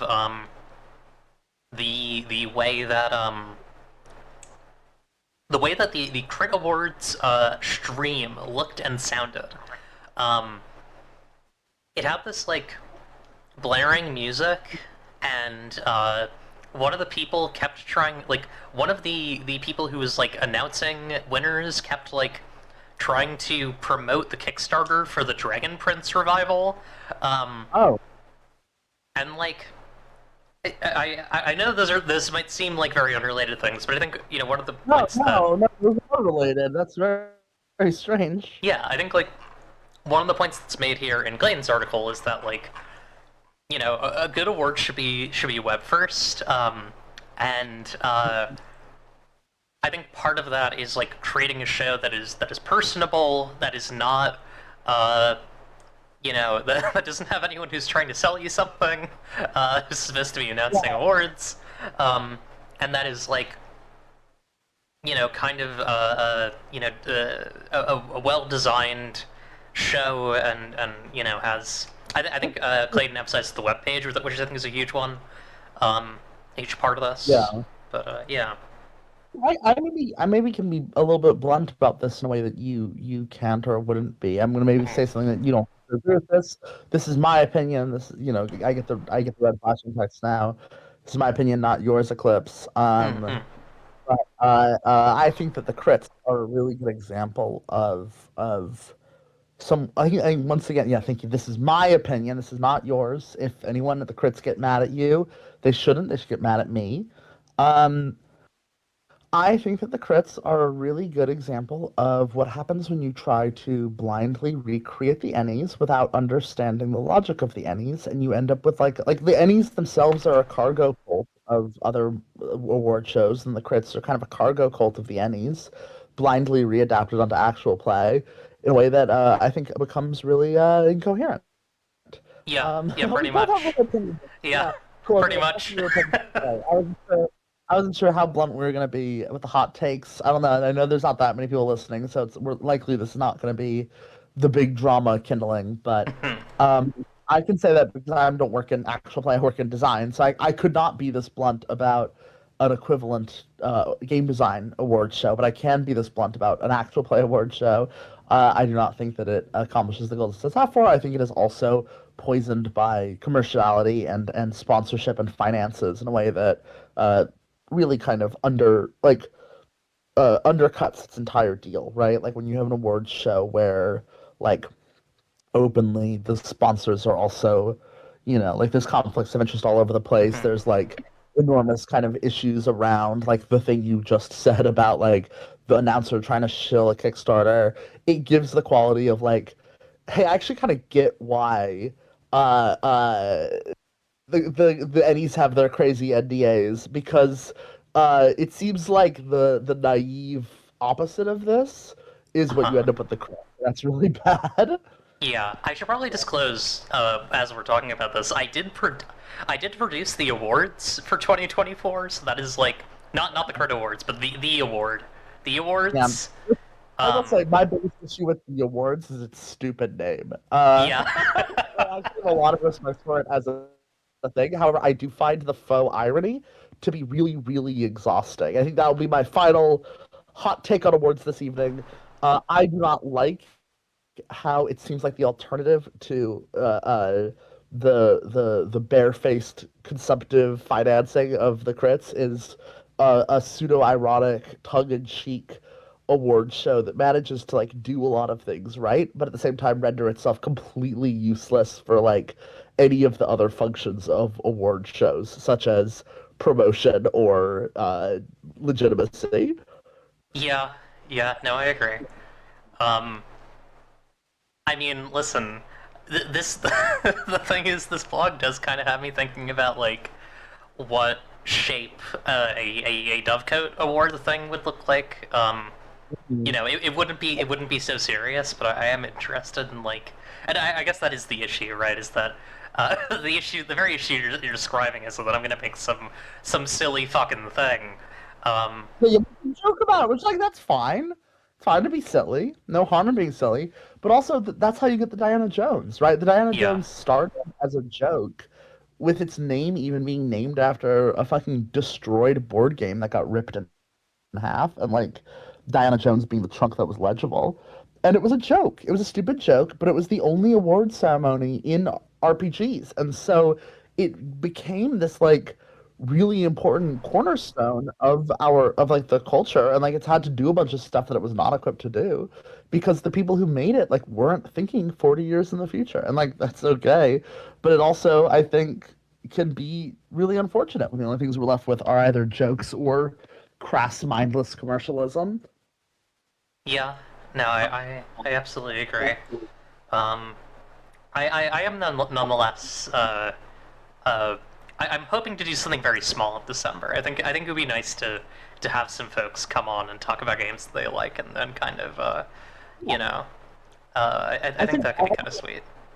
all I ask on this bitch of an earth is don't give it a silly name, right? Like you can Hmm. be silly calling it, but give it a name that I think the one thing that I would ask of everyone who wants to do a silly little awards thing is give it a name that if the name of the awards ceremony ended up in your obituary, you would not feel a deep shame. You Yeah. know? Like have it like just know that this could be there's like a 1% or like a 0.5% chance that whatever you make could end up being like vitally important for the careers of a lot of good game designers 20 years from now. Like, you know what I Uh-huh. mean? Like there are people who will be like who may stake their career, like, whose careers may be started because of whatever silly little thing you do. And so just give it a name that when they have to put it in their biographies, it doesn't come off as threatening, you know? Because there are people whose work is recognized for the first time because of the awards. And now it means that every time they go to get a grant or a fellowship from their country, or that they go to like explain themselves somewhere, they have to like explain why they have the awards, like gold awards winner at the awards. That's all, like that's all I ask of everyone. Yeah, it's like which awards? Yeah. Yeah, the award. Yeah, and I felt that literally when we were promoting Last Train to Bremen. It's like we had to be like 2024 the awards winner, and I'm like, this Yeah. is. It's crazy. Um, Yeah. I think initial was the Dovies. I think second is the Golden Dove, and then I think there's like something, there's some there's some things Those outside of that I think would be very fun. those small things that if someone told me that they were a 2025 Golden Dove recipient, I'd be like, that sounds like a real thing. Yeah, There's no shame in that, right? Like, there's, like, it's not terrible. if someone knows about your, yeah, it's not terrible. No, it's like it's good. It's right. Like that's I think the big thing is just that like, I think maybe the big lesson that I've learned is that like there is when we're young we are the avant-garde, and then at some point or another we become the established mainstream, and we will never know exactly when that happens or what stupid little jokes we made when we were the avant-garde that will become ossified as part of the mainstream. And that has taught me both, I think, a degree of kindness to the people who have come before me, where they were young and they made stupid jokes, and now suddenly their stupid jokes are like the backbone of the industry.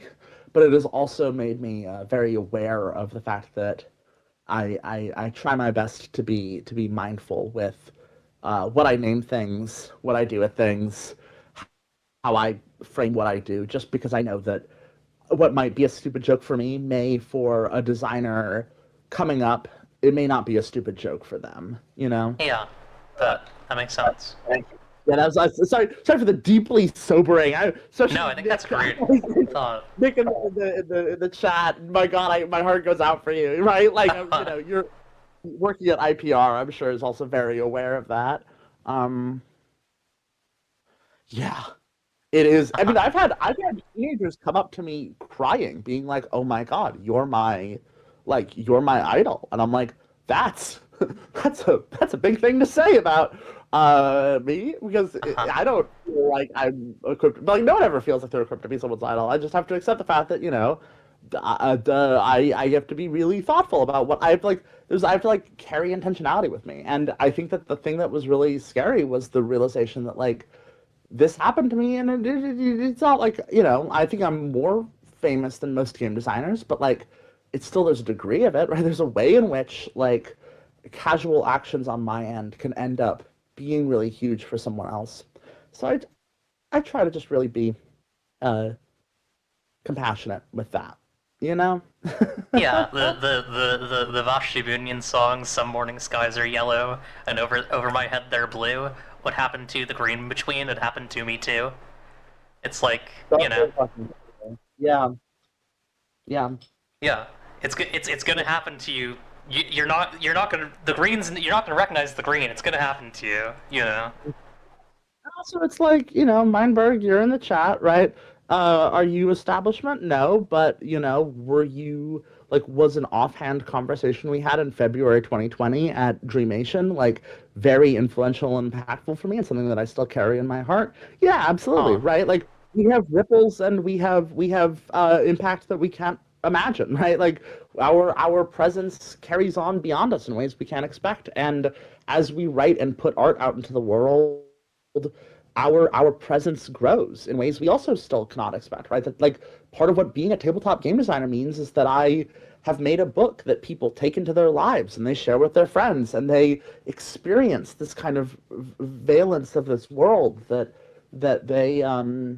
like I'm giving them a little chunk of myself, and I have to be really kind of, I don't know, intentional with that, because there's going to be people who experience like very different angles on the world because they're trusting me without knowing me, right? There's gonna be people who play Wanderhome with their friends who they're gonna be changed by that in ways that I have to be really mindful of. I would never want to be dismissive of.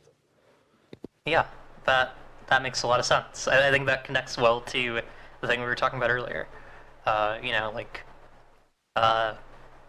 there is a significant, like, a significant and sometimes crushing consequence to making any sort of work, and some people, I think through their choices, through the way they choose to reflect on that work, exacerbate that. But I do think there is as you're saying, kind of a generalized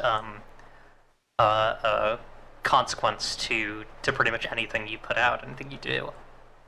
Yeah, yeah. Sobering. Yeah. Anyway, I won't think about this at all as someone who works with traumatized children for my day job. When I go to work tomorrow, I won't. This won't be bouncing around at all. yeah. I had a wild little moment somewhat recently where I hung out with a former camper of mine, and last time I saw them, they were 16 and they were just starting work at camp. They were like really like 17. They're just kind of entering their like idealistic staff phase. And then we're hanging out, and the next time I see them, they're 22, which is the age I was when I stopped working at my camp, and they're in their cynical, burnt out staff phase. And I skipped the entire like just in an amount of time that truly felt very like, oh, I'm just working on my career. I skipped their entire formative arc. You know what I mean? Like, they're on the other side of that. I'm like, oh my God, I remember living through those years, and those are some very long years for me when I was your age, and now I'm my age, and they're much shorter years, and it made me very aware of, like, I don't know, you plant seeds in a garden, and then without realizing it, that the world is full of people who take little things you do and feel very big, and you just have to figure out how to like carry that. So you like people grow up quickly, and then suddenly there's someone who you were being you gave some supportive words to when they're 12, and now suddenly they're 18 and they're making art because of the things you said, and you're like, oh, that's a heavy burden to carry when it comes to speaking things out into the world. Yeah, I have a not an artistic angle, but I have a coworker who one of the children we work with was because I've said before that I work with kids. One of the children we work with, when my coworker first met her, she was a baby, and she started working with her again now that she's like 14, and my coworker was saying like, she wouldn't talk to me for the first couple times that I went out to see her. And then suddenly, she remembered that, she remembered, I told her, like, I knew you when you were very, very young. And she remembered me. And it's like, that is and I get the sense that it's felt like a fucking hop, skip, and a jump for my coworker. So, that shit only gets dilated in like a really pronounced way as you get older, is my understanding.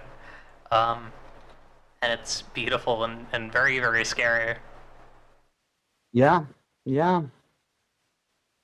Whew. Well, Do you think the Penny Arcade guys ever like consider like jumping out a window or saying they got COVID or killing themselves when they have to go do Acquisitions Incorporated?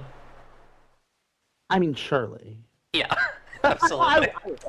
I'm thinking about how there's maybe nothing more terrible. I think I'm so grateful that I don't, like, at least the art I make is earnest. That, like, when I read Wanderhome and it was, like, written by someone who was 22, which it was, I'm like, thank God it was written. Like, at least, like, what I said there, I meant, right? Like, even as I grow and it gets nuanced and more complicated, and I find fun elsewhere, it's like, I meant it, I think there's nothing more horrifying than the thought of, like, ending up like a BoJack Horseman of, like, I made some stupid joke when I was, like, 22. Like, I made, like, a dumb, shitty meme, and then the rest of my life is, like, the repetition and elaboration of that stupid meme.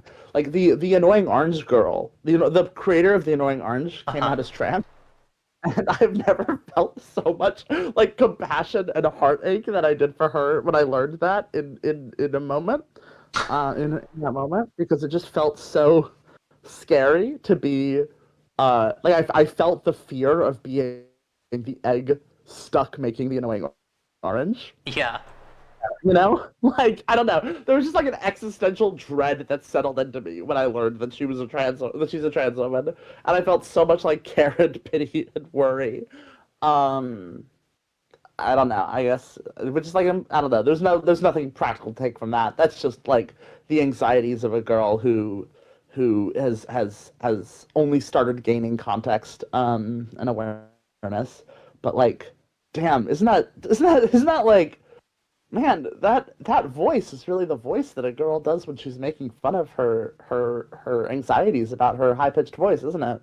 Yeah, that is a voice that a T-girl would do for fun. Yeah, it's the voice that a T-girl will do when she's like insecure about her voice. Yeah. I've heard a lot of T-girls be like, like that's Yeah. So Yeah. Well. Anyway, we got any questions? Yeah, do you want to read some fucking mail? We do actually have some mail. Do you have a mailbird? Ooh. Yeah. I think maybe on that note, we should maybe find anywhere else to be emotionally, because I feel like I'm gonna settle into the... Okay, so we have a question from Fern. Let me. I guess I'll read this and then process it as I read it, because sometimes that works. Possibly strange question, but for the Expressionism Manifesto, do you find the all various facets of Expressionist games essential to Expressionist play, or could they also work in isolation to evoke Expressionistic play in only certain places? I mean, I think I have an answer for this, but I'd love to hear yours. Yeah. I think my instinct is I wrote the primary qualities, like the central qualities, as like things that like if you remove one of them, I kind of think it stops being expressionist play. Uh, so to me, those core things are all core, but there's a whole bunch of secondary things I don't think are core. And of those core things, I don't think there needs to be like a strict and sharp division between like expressionist play and like all other kinds of play, right? Like I think there's a lot of fun that can be had by engaging in like things adjacent to or like, one step removed from that kind of play. I think there's a whole beautiful gray area that's possible. Would love to see people explore that. I do think that like in some ways, a lot of those things minus one quality do already exist. For example, expressionist play, but you don't treat people as like mattering. Like you don't treat like the human life as being worth anything, or like the internality is worthwhile. You end up with OSR meat grinder play, right? Like that's just meat grinder play. So like there is already a lot of like expressionism minus one or expressionism minus two that exists. I think the thing that I'm interested in is the conflation of them together. So like, but I do think that like if you want to make games that take from it but don't take all from it, hell yeah, right? That's great. Godspeed. Make cool games. I'm not trying to say like this is the only kind of new thing that can exist. I'm just saying like I think that you can learn lessons from it without making expressionist games. I do think to me an expressionist game does need all of those core qualities, but also I would love to be proven wrong. Sorry, that makes sense. What do I ate a bit of broccoli. But my you what was that? That was my broccoli. That was the broccoli you gave to me. Yeah, well, I'm a cold-hearted bitch. Um, but I think the other element of it is I think basically what you said in so many words, which is like it's a framework, like it's a like it can be a critical lens, and so I think that is like an element or a way of thinking about it, which is that like these you can make uh, you can make games that are expressionist that don't have all the expressionist nibblers in them. I mean, I think the core qualities to me, I do think that like I think that if your goal is to make an expressionist game and you accidentally or carelessly leave out one or more of the core qualities, then like and someone's like, I think you failed to make an expressionist game the way you want to, that is like a legitimate critique that they can bring up. However, if you're saying, uh, I want to, like, I'm drawing from this, these are my lessons, I don't really care about this other part of it, Godspeed, right? Like, I think if you're like staking a flag on expressionism, I do think you should be like open to critiques of expressionism that focus on kind of like I think that like if you make an expressionist game, but you don't make like you're trying to make an expressionist game, but it doesn't have any kind of like social simulation, and people are like, this doesn't really feel like an expressionist game to me, right? You've opened yourself up to that critique, which is kind of like the anxious part of making a manifesto is that like by making it, I've opened myself up to that critique. Um, but I also think like I don't know. I think that like you don't have to, right? Like that's the big thing is that like it's I've drawn a little box in the sand and I've said like here's a particular kind of thing, and if you want to try to be in the box with me, I'm going to try to be in the box. If you want to try and be in the box with me, you can. Here's what that looks like. Here's the framework for entry. But if you don't want to be in the box, or you want to like hang out next to the box, or if you want to like learn from the box and do your own thing, or if you want to just say like, "Hey Jay, I think you drew the box wrong. I think here's a better shape for the box." That is also a way you can engage with it, right? But I do think that like as the box is currently drawn, I do think that like if you want to plant yourself firmly in the box, you either have to agree with how I've drawn the box or propose an alternate way to draw the box. You know? Yeah, that makes sense. Hell yeah. But it's a box in the sand. It's not a real thing. That's the big thing. Yeah. It's not a gate. It is not a gate through which social worth can be obtained. It is just a square in the sand you can be inside of or next to or whatever. Yeah. Hell yeah. I did just realize I said the wrong name for the previous question. It's from Marie. So. Oh yes, I'm right. Yes. I see, Marie, you also in the chat were asking why is that? I don't know in which of the many things I said that is in response to. So, absolutely would love to chat with you about this further, of course. I love chatting with you, darling. Yippee! Mhm. We have a question from Kovata. Um, one of the Expressionist Manifesto's most notable qualities is a focus on game rules that reflect diegetic social rules.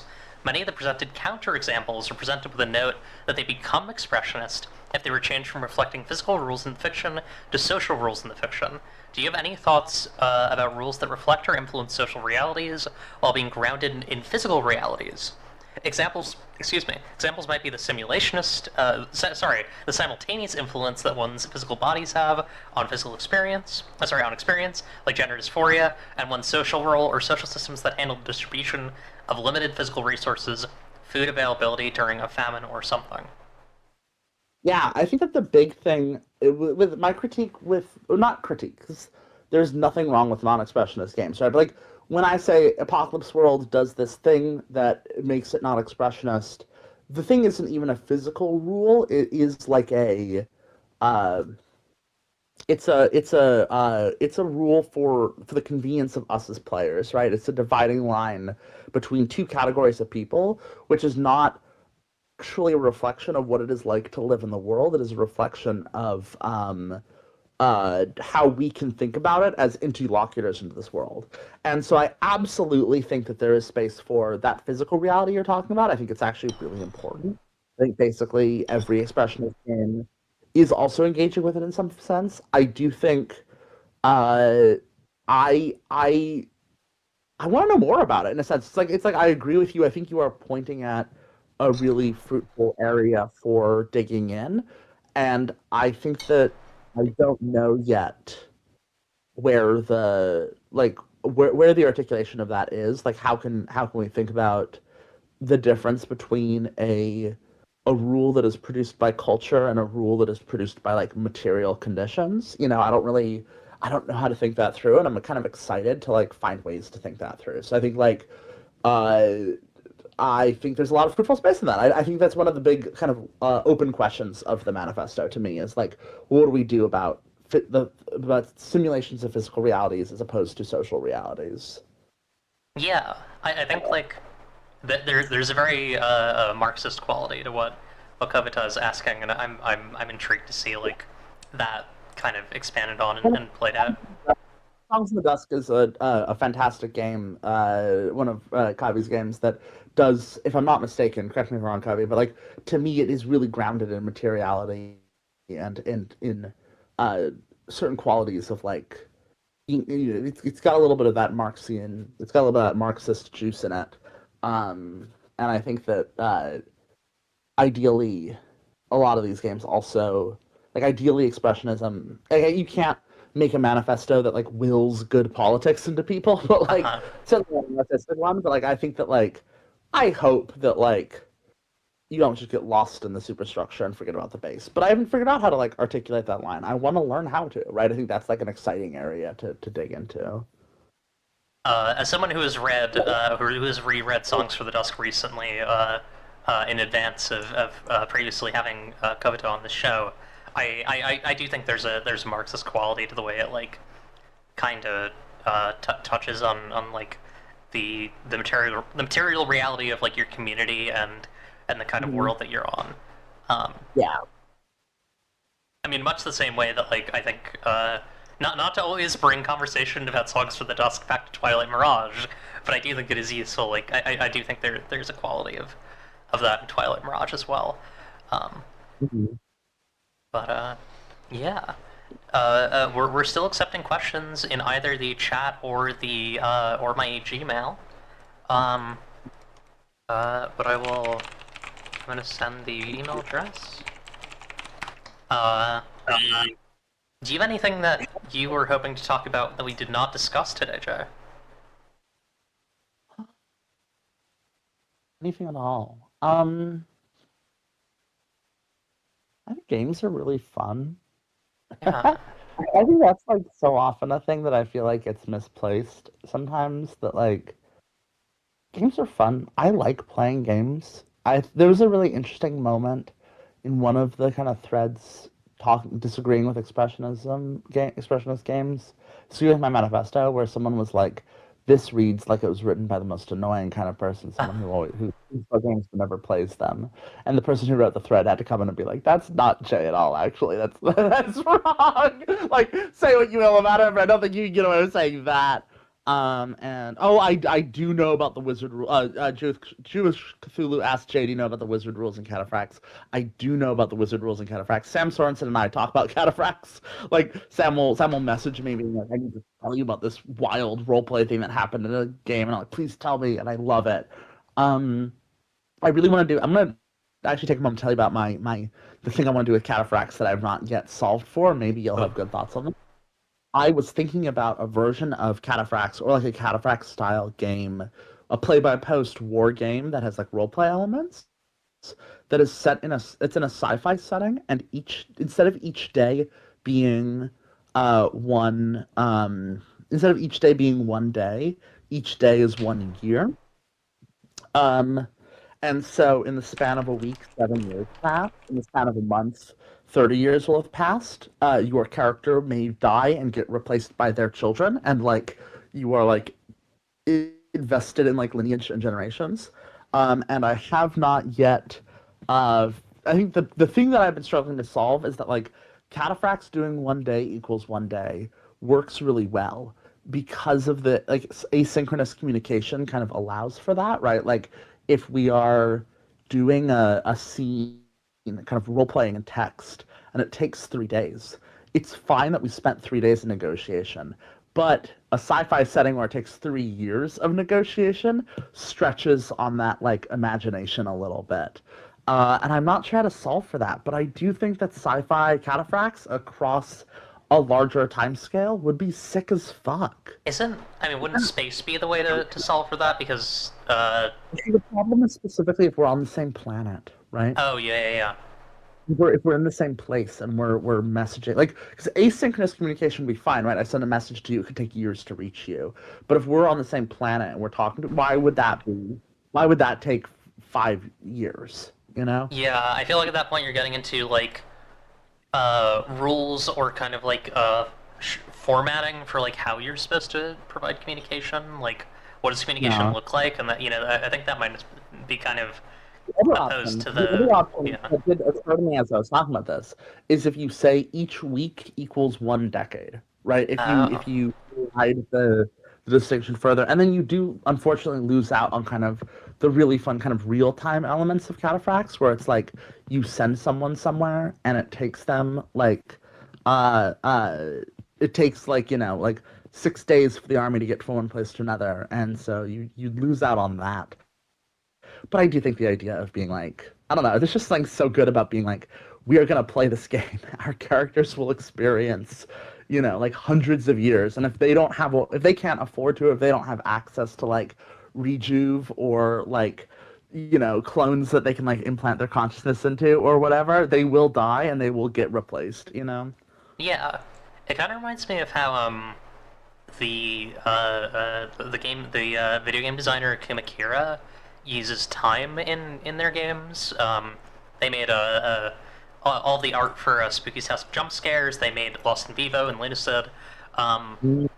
There are secrets that require you to across those games that require you to, among other things, wait an entire month in real life. Play the game on a full moon in real life. Play the game at midnight. I think like that sort of stuff is I think the sort of connection to real time makes I don't know, it gives a certain like a certain weight to play that I think we kind of have naturally anyways, because we like I think by putting a name on how long it takes to do a thing, it makes it feel more impactful, because we do spend a lot of time doing things. It's just, or wait a lot of time between doing things. Like, yes, it took us 3 years to finish this campaign of X, Y, or Z game, but not because of the system. It's just because of how long it took for us to get together and play all the things that we wanted to play out, and the direction the GM decided to take things, and the direction we all decided to take things. And I think that there's so much intrigue to be found in TTRPGs specifically, in just being like time. The time that we all know is direct. This will end potentially at a certain point. And your days on this earth are partially being poured into this thing.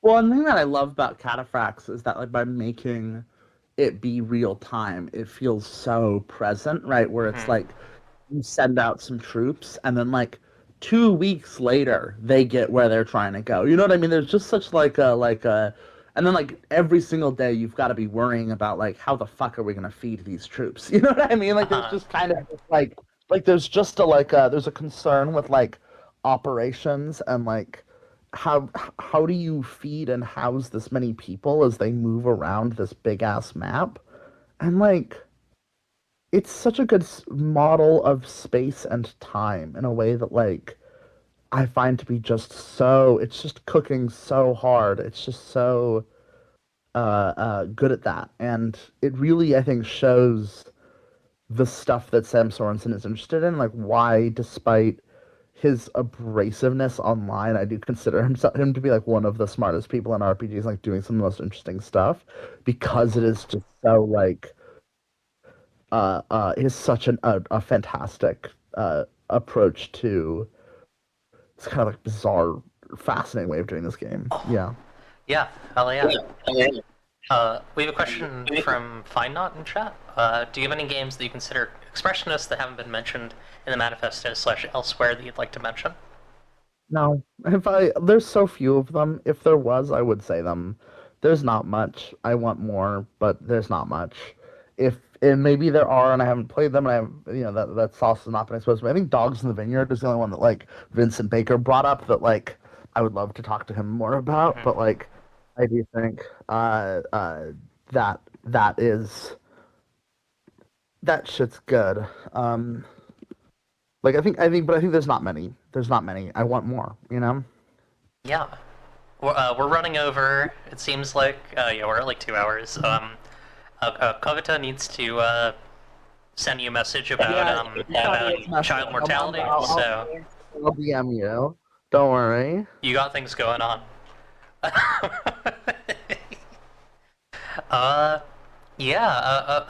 Where can people find? Hang on, let me first of all just show people. I'm gonna send your itch, or send the Possum Creek itch specifically. Oh, don't send them. Send them my Patreon. Oh shit! Yeah, hang on. Wait, no, don't. Jackson's itch, now. Ignore that shit. It's gross. Don't promo old Stevie J on my watch. I'm not billing for these hours. No. I'm here with me and not on behalf of the company. But I am. You can find me patreon.com/Possum Creek is the best place to support. Go there. Great. Go there. Everyone who supports me there, incredibly appreciative. It's the thing that lets me be able to be getting a vaginoplasty in 2 days. Deeply. You can also check me out on Blue Sky, on Tumblr, on Discord, and like I don't know. I'm just chilling, You can find me. I feel like most people in this chat know how to find me. Thank you all so much for listening. It's been a pleasure. Eclipse, as always, it is a delight to talk to you. You are a lovely host and a absolute delight always to talk to. Yeah. Yay! I'm so glad to have you. Yeah. I hope the surgery goes well. Yeah, me too. Yeah. Knock on wood. Knock on wood. Well, All right. I guess I can't. Everyone else knock on wood. I'm not gonna be able to anymore. Yeah. Fuck. We're gonna read out to friend of the show, Matt Calder, and everybody have a good night. Bye. Bye. Remember, if you don't like what you see, you can change it. It's up to you. Goodbye, good luck. Fans!